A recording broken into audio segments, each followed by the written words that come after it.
ಹಿಂದೆ ಮುಂದೆ ನೋಡ್ತಾ ಇದ್ದೀರ. ದೇವ ಈ ಭೀಮಸೇನ ಏನೆಂಬುದನ್ನು ಚೆನ್ನಾಗಿ ಹೇಳ್ತಾವನು. ಹೌದು ದೇವ, ಜನತಂದ ಯಾರು ಏನೆಂಬುದನ್ನು ತಿಳಿಯಲಾರೆ ಅವರನ್ನು ತೋರಿಸು. ಭೀಮಸೇನ ಏನೆಂಬುದನ್ನು ತೋರಿಸುತ್ತದೆ. ಇದು ಮಾತು ಬೀಭತ್ಸವಾಗಿ. ನಿನ್ನ ಗರ್ಜನೆಯನ್ನು ಕೇಳಿದ್ರೆ ಅವ ಹಿಂದೆ ಹೋಗಬೇಕು. ನಿಮ್ಮ ವೀರೋಕ್ತಿಗಳನ್ನು ಕೇಳಿ ಸಂತೋಷವಾಯಿತು.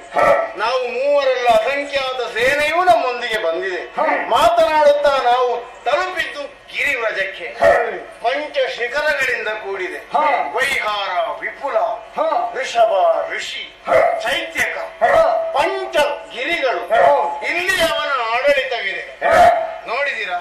ಒಂದು ಶಬ್ದ ಕೇಳಿತಲ್ಲ, ಅದು ಬೇರಿಯ ನಾದ. ಇಲ್ಲಿ ಬೇರಿತ್ರಯಗಳಿವೆ. ಅದು ಶಿವನಿಂದ ಅನುಗ್ರಹಿಸಲ್ಪಟ್ಟದ್ದು.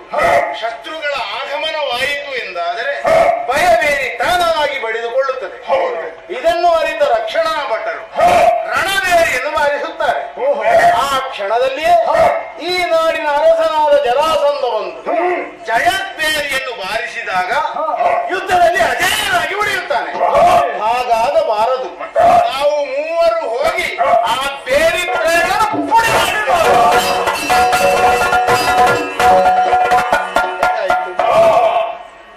ಪುಡಿ ಅವನಿಗೆ ಜೀವನದಲ್ಲಿ ಪ್ರಥಮ ವಿಘ್ನ ಇದು. ಇದರಿಂದ ವಿಶ್ವಾಸದಿಂದ ಹೋರಾಡುತ್ತಾ ಇದ್ದ. ಬೇರಿತ್ರಯಗಳು ಭಂಜನವಾಗಿ ಹೋದು.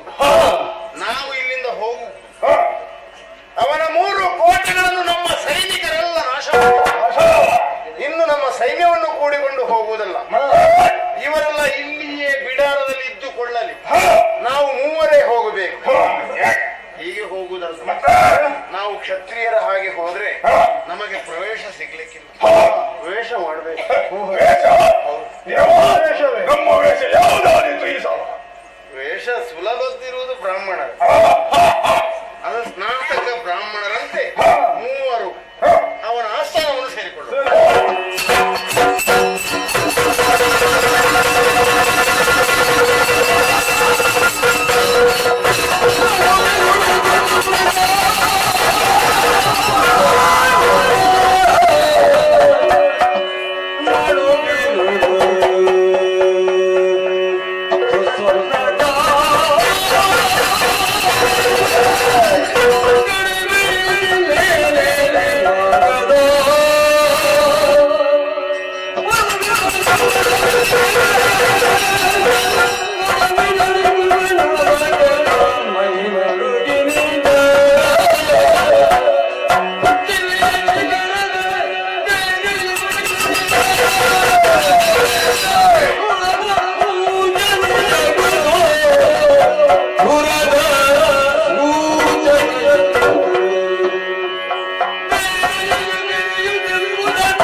ಭೋಜನಾದಿಗೆ ದಾನ ದಕ್ಷಿಣಾದಿಗಳನ್ನು ಮಾಡಿದವನಿದ್ದೇನೆ. ಯಾರಿದ್ದೀರಿ? ಬನ್ನಿ ಬನ್ನಿ ಬನ್ನಿ